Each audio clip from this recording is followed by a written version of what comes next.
જય શ્રી કૃષ્ણ. રાધે રાધે. મિત્રો 47ના શ્લોકને આપણે જોયો, બે ભાગમાં એમને આપણે જોયો કે કર્મણીય વાધિકારસ્તે મા ફલેષુ કદાચન અને મા કર્મફલ હેતુભૂ તું સંગહ અકર્મણી મા ભૂ. ભગવાન કૃષ્ણએ 4 પદ આપ્યા અને ચાર પદને એકાબીજાની સાથે, જેમ કે પહેલો અને ચોથું, બીજું અને ત્રીજું એ સંલગ્ન હોય તેવી રીતથી આપ્યા. બીજું, ભગવાને એક સ્પષ્ટ શબ્દોમાં એક ચોખવટ એ કરી દીધી કે તારો અધિકાર કર્મમાં છે. હવે આપણે જે જૂના શ્લોક જોયા હતા એને તમે યાદ કરો.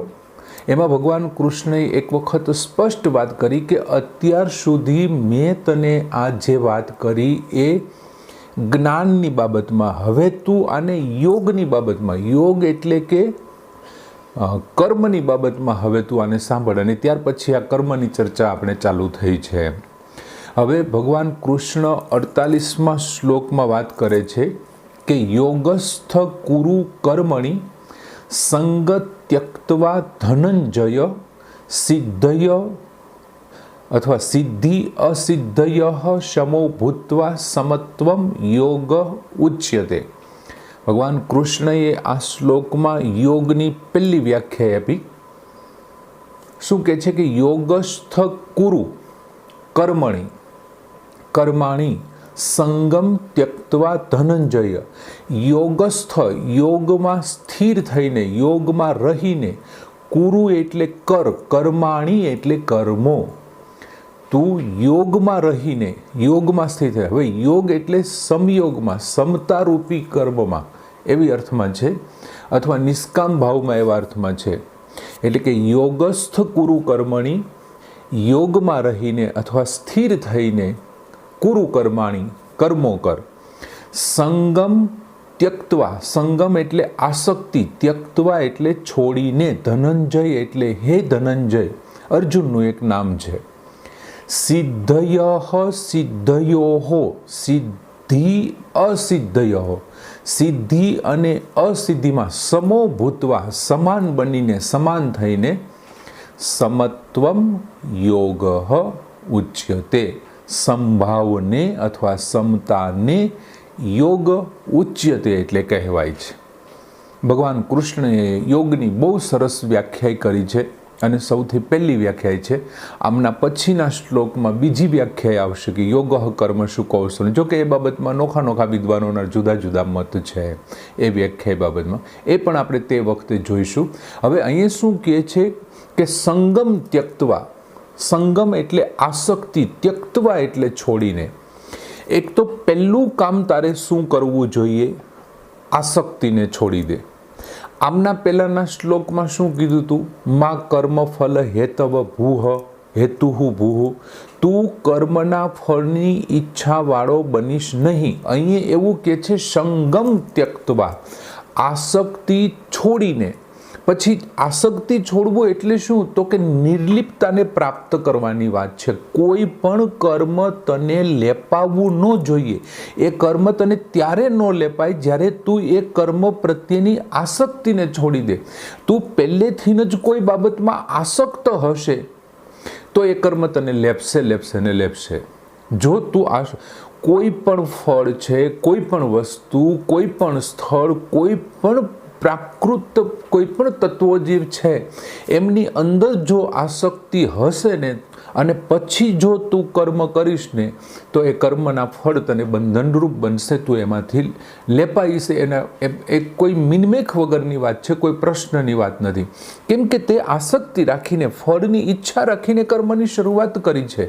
એ પછી ફળ હોય, વસ્તુ હોય, સ્થળ હોય, પ્રાકૃતિક કોઈ પણ ક્રિયા હોય, જો આસક્તિ સાથે કરવામાં આવી છે ને તો એમનું તને શું થશે? એ તને લેપશે. અને જો તને એમનું ફળ લેપશે તો ક્યારેય મુક્તિદાયક નહીં બને એમ. માટે સૌથી પહેલાં જો તું મોક્ષ ઈચ્છતો હોય, તું મુક્તિની કામના કરતો હોય તો એવું કર્મ કર કે જે તને નિર્લિપ્તતા તરફ લઈ જાય, તને નિર્લેપ બનાવે. અને નિર્લેપ બનાવવા માટે પહેલી શરત છે સંગમ ત્યક્ત્વા. તારે આસક્તિનો ત્યાગ કરવો પડશે, આસક્તિને છોડી દેવી પડશે. અને તું આસક્તિને છોડીશ તો શું થશે? તો પછી ભગવાન એમ કહે છે કે સિદ્ધય સિદ્ધયોહો સમો ભૂત્વા. જો તું આસક્તિનો ત્યાગ કરીશ ને તો એનું પરિણામ મળશે. અને એમનું પરિણામ શું છે? તો પછી કોઈ પણ કર્મની સિદ્ધિ હશે કે અસિદ્ધિ, તારે માટે કેવું થઈ જશે? સમાન ગણવાનું તને સહેલું પડી જશે.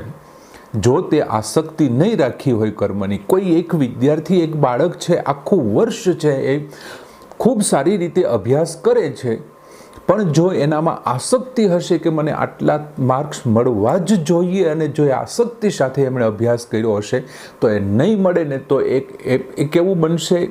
એ સુખ અને દુઃખ આપનારું બનશે. પણ જો એમણે આસક્તિનો ત્યાગ કર્યો હશે તો પછી એમને એમની પરીક્ષામાં સિદ્ધિ મળે કે પછી પરીક્ષામાં અસિદ્ધિ મળે, એ કદાચ પાસ થાય અથવા ઉત્તીર્ણ થાય કે અનઉત્તીર્ણ થાય, એમનાથી એમને કોઈ ફરક નહીં પડે. અને એમનું પરિણામ એ આવશે કે સિદ્ધયઃ સિદ્ધયઃ સમો ભૂત્વા. સિદ્ધિ અને અસિદ્ધિમાં એ સમાન બની જશે. પછી એમનું કર્મ પૂરું થાય તોય ભલે, કર્મ અધૂરું રહે તોય ભલે, પછી એમને ફળની પ્રતિકૂળ અસર પ્રાપ્ત થાય કે પછી ફળની અનુકૂળ અસર પ્રાપ્ત થાય, કદાચ એમને કારણે એને આદર મળે અથવા તો એમને કારણે એને નિરાદર મળે, એમની કોઈ પ્રશંસા થાય, નિંદા થાય, લાભ થાય, ગેરલાભ થાય, વિજય થાય કે પરાજય થાય, સુખ થાય, દુઃખ થાય, કંઈ પણ ફેર નહીં પડે. જો તે આસક્તિને છોડી દીધી હશે તો સિદ્ધિ અને અસિદ્ધિને સમાન ગણવાની તારામાં તાકાત હશે, અથવા તું એને ગણી શકીશ. અને જે સિદ્ધિ અસિદ્ધિને સમાન ગણે છે એમને બહારનું બાકીનું આ કોઈ વસ્તુથી ફેર પડતો નથી. એને પ્રશંસા કે નિંદાથી, આદર અનાદરથી કે નિરાદરથી, પછી ફળ એને પ્રતિકૂળ મળે કે અનુકૂળ મળે, એનું કાર્ય અધૂરું રહી જાય, છેલ્લી ઘડીએ પેપર દેવા જાય બીમાર પડે, પેપર ન દઈ શકે. પણ જો એ આસક્તિવત એમનું કર્મ હશે ને તો દુઃખ દેનારું હશે.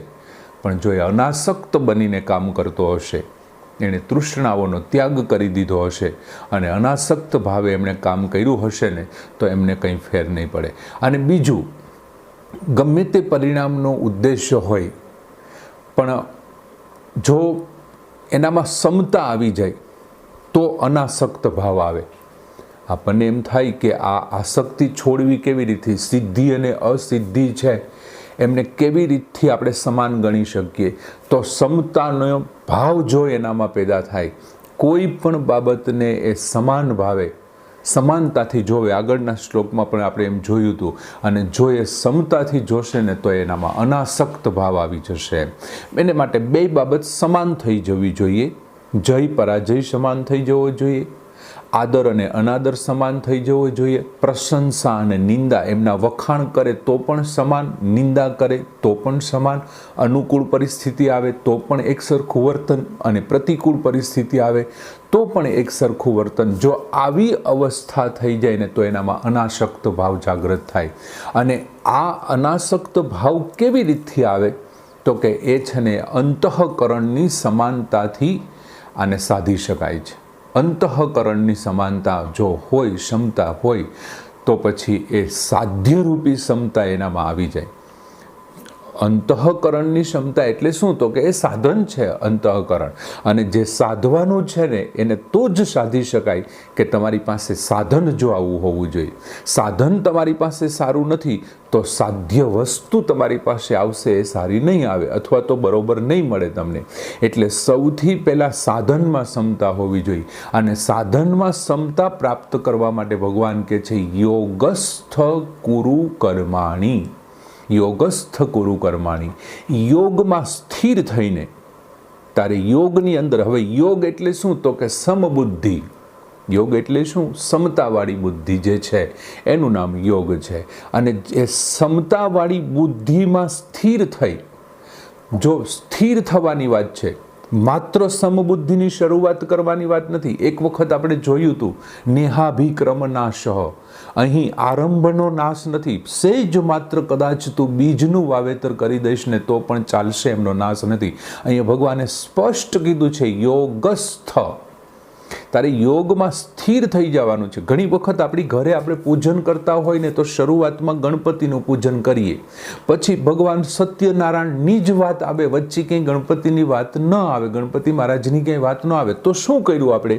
ગણપતિજીનું માત્ર ખાલી પૂજન કર્યું. શરૂઆતમાં 2-4 મિનિટ, 5 મિનિટ અથવા તો અડધી કલાક સુધી પૂજન કર્યું.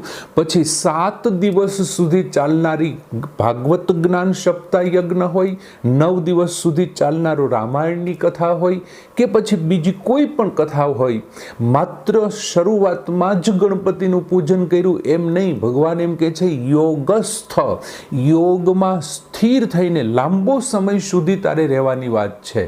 અને લાંબા સમય સુધી, છેક સુધી, પછી તું જે કાંઈ કર્મ કરે ને યોગસ્થ કુરુ કર્માણી, તારા બધા જ કર્મો, જો કર્માણી શબ્દ આપ્યું છે, તારા બધા જ કર્મો, એક કર્મ નહીં, એક વખત યોગસ્થ થઈ સમબુદ્ધિવાળી તારી બુદ્ધિને તું વિકાસ, સમતાવાળી બુદ્ધિ એટલે યોગ છે. અને ભગવાને પછી છેલ્લે વાત કરી છે કે સમત્વમ યોગ ઉચ્યતે. સમત્વમ એટલે સમતાને, સમભાવને, યોગ એટલે યોગ, ઉચ્યતે એટલે કહેવાય છે, ક્ષમતાને યોગ કહેવાય છે, સમત્વને યોગ કહેવાય છે. હવે સમત્વ જ યોગ છે. અને યોગ એટલે શું? આપણે આમની પહેલાં એક વખત જોયું હતું કે યોગ શબ્દ મૂળ યુજ ધાતુ ઉપરથી બનેલું છે, અને યુજનો અર્થ થાય જોડાણ. જો તારામાં સમતા આવી જાય, જો તારામાં સમભાવ આવી જાય, સમભાવવાળી બુદ્ધિ આવી જાય, તો એ યોગ થઈ ગયો. એટલે યોગ થઈ ગયો એટલે શું થઈ ગયું? તારામાં સુખ દુઃખ, આદર અનાદર, તારામાં પ્રતિકૂળ અનુકૂળ, લાભ ગેરલાભ, આ બધું જ સરખું થઈ જાય, તારા માટે કોઈ ફેર ન પડે. બીજું, તે આસક્તિનો ત્યાગ કરી દીધો છે, તું અનાસક્ત થઈ ગયો છે, તારે માટે સિદ્ધિ અને અસિદ્ધિ બંને સરખા થઈ ગયા છે. આ ઉપરાંત જે કંઈ દ્વંદ્વ છે એ બધા જ દ્વંદ્વ છે કેવા થઈ ગયા છે? સરખા થઈ ગયા છે. તો સરખા થઈ ગયા છે, આસક્તિ વિનાનું તે કર્મ કર્યું છે. તો જે કર્મ તે કર્યું છે કેવી રીતથી કર્યું છે? યોગસ્થ કુરુ કર્મણી. તે યોગમાં સ્થિર રહીને, યોગ એટલે સમતામાં સ્થિર રહીને, સમબુદ્ધિવાળો થઈને દરેક દ્વંદ્વમાં સરખાપણું પ્રાપ્ત કરી અને તે કર્મ કર્યું છે. માટે એ કર્મ તને ન તો પાપ અપાવે ન પુણ્ય અપાવે. એટલે તારો યોગ થઈ જશે. કોની સાથે યોગ થઈ જશે? આ પરમ તત્વ જે છે ને એમની સાથે તારું મિલન થઈ જશે. આત્માનું પરમાત્મા સાથે મિલન થઈ જશે, જીવનું શિવ સાથે મિલન થઈ જશે, અને જે આ પુરુષ છે ને પરબ્રહ્મ સાથે વળી જશે. એનું નામ યોગ છે. એટલે આ યોગ કોને કારણે થયો?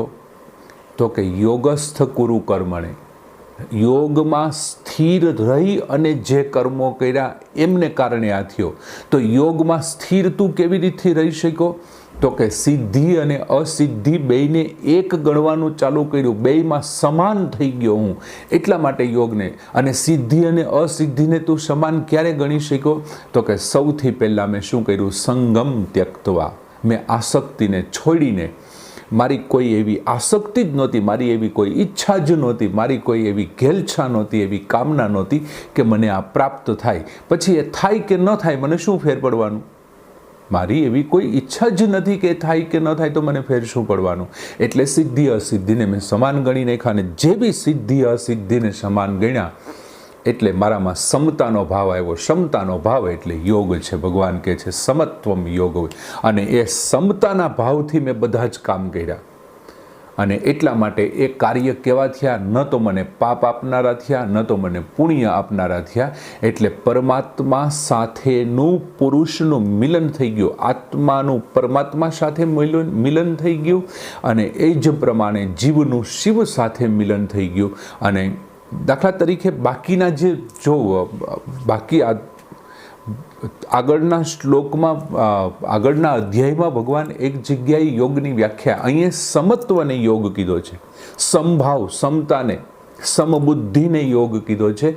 આગળના શ્લોકમાં એવું કહે છે કે દુઃખોના સંયોગનો વિયોગ એનું નામ યોગ છે. શું છે? દુઃખોના સંયોગ. સંયોગ એટલે જોડાવું, દુઃખોની સાથેનો જોડાવ.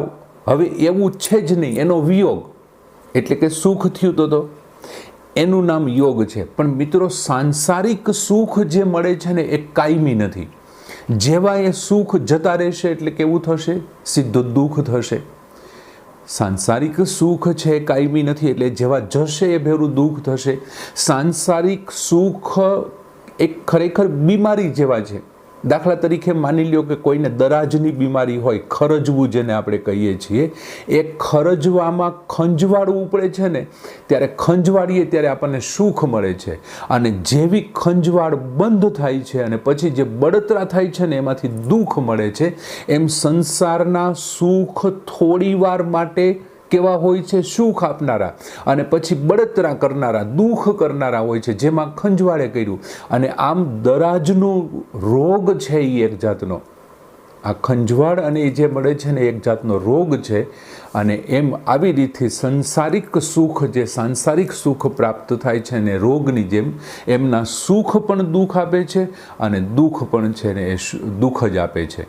માટે એમનાથી આપણે દૂર રહેવું જોઈએ. આમ સુખ દુઃખથી રહિત થઈ જવાની વાત છે. એમ સુખ પણ નહીં અને દુઃખ પણ નહીં. એટલા માટે ભગવાને ત્યાં વાત કરી છે કે દુઃખોના આ સંયોગનો વિયોગ, એનું નામ યોગ છે. જો ત્યાં યોગની વ્યાખ્યા એવી આપી છે. આમના પછીમાં એવું આપ્યું છે, યોગઃ કર્મશુ કૌશલમ. યોગ એટલે કાર્યમાં કુશળતા. મારા બહુ એક જાણીતા સ્નેહી છે, એમના મેં ડીપી ઉપર આ વાંચ્યું છે. દર વખતે વાંચતો હોઉં છું કે ડીપીમાં લખેલું છે કે કાર્યમાં કુશળતા એ યોગ છે. એટલે કાર્યમાં કુશળતા, જેમાંથી તમે સિદ્ધિ અને અસિદ્ધિને બધાને પ્રાપ્ત કરી શકો. બીજું, આપણે આમની પહેલાંના શ્લોકમાં જોયું હતું કે બે પ્રકારની બુદ્ધિ છે. એક અવ્યવસાયાત્મિકા બુદ્ધિ છે અને એક વ્યવસાયાત્મિકા બુદ્ધિ છે. જે લોકો કામનાઓથી કોઈ પણ કાર્ય કરે છે એ અવ્યવસાયાત્મિકા, કોઈ પણ ઈચ્છાઓથી, તૃપ્તિથી, આસક્તિથી. અહીંયા તો સંગમ ત્યક્તવા શબ્દ આવ્યો, તારે આસક્તિ છોડીને. પણ ત્યાં જો આસક્તિથી કંઈ કરવામાં આવે, કોઈ કામનાઓથી, સકામ બુદ્ધિથી કરવામાં આવે, તો એ અવ્યવસાયમાં. અને ત્યાં ભગવાને ચોખવટ કરી હતી. એ બુદ્ધિ કેવી છે? તો કે બહુ શાખા નામ અનંતાહાશ્ચા, ઘણી બધી શાખાઓવાળી છે અને કોઈ દિવસ એનો અંત ન આવે તેવી અપાર છે. એટલે બીજી બુદ્ધિ છે વ્યવસાયાત્મિક, મારે પરમાત્માને, પરમ તત્વને પ્રાપ્ત કરવું જ છે અને એમના માટે ગમે તે કરવું પડે ને એ માટે હું તૈયાર છું. આવી જે બુદ્ધિ છે ને એ વ્યવસાયમાં નિશ્ચયાત્મકતા બુદ્ધિ જેને કહેવામાં આવે છે તે છે. અને આ જ પ્રમાણે જેમ બુદ્ધિ બે પ્રકારની છે ને મિત્રો, સમતા પણ બે પ્રકારની છે. અને આ સમતા બે પ્રકારની, દાખલા તરીકે એક સંસારી છે અને એક બીજો સાધક છે. એક સાધન છે તો બીજો સાધ્ય છે. હવે જ્યાં સુધી સાધનમાં સંસારી માણસો શું કરે છે કે વિવિધ પ્રકારની બુદ્ધિઓથી વાપરી અને સંસારના સુખને પ્રાપ્ત કરવા માટે, અને સાંસારિક બુદ્ધિ વાપરી અને અલગ અલગ પ્રકારની બુદ્ધિ વાપરીને સંસારના સુખ અને દુઃખને પ્રાપ્ત કરે છે, જે જન્મ અને મરણને આપે છે. જ્યારે અહીં શું થાય છે? સમતા પ્રાપ્ત કરે છે, સમભાવ પ્રાપ્ત કરે છે, સરખાપણાથી. સમત્વમ યોગ ઉચ્યતે, સંભાવને યોગ કહે છે. એક સરખાપણું જોવા માટે પહેલાં સાધનમાં હોવું જોઈએ સરખાપણું.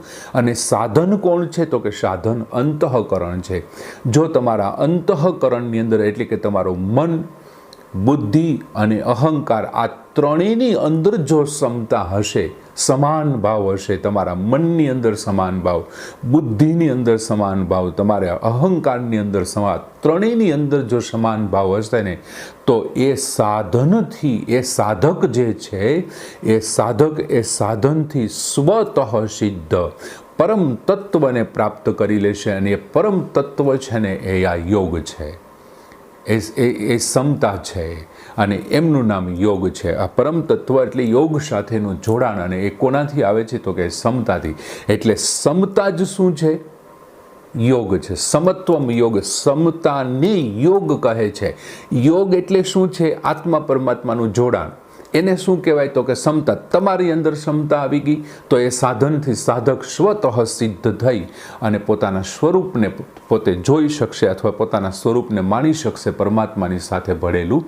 અને આમને યોગ કહેવાય છે. આમ સમભાવને યોગ કહે છે. બહુ સરસ મજાનો શ્લોક કે યોગસ્થ કુરુ કર્માણી સંગ ત્યક્ત્વા ધનંજય સિદ્ધયો સિદ્ધયો શમો ભૂત્વા સમત્વમ યોગ ઉચ્યતે. આ શ્લોકને અહીં પૂર્ણ કરીએ છીએ. જય શ્રી કૃષ્ણ.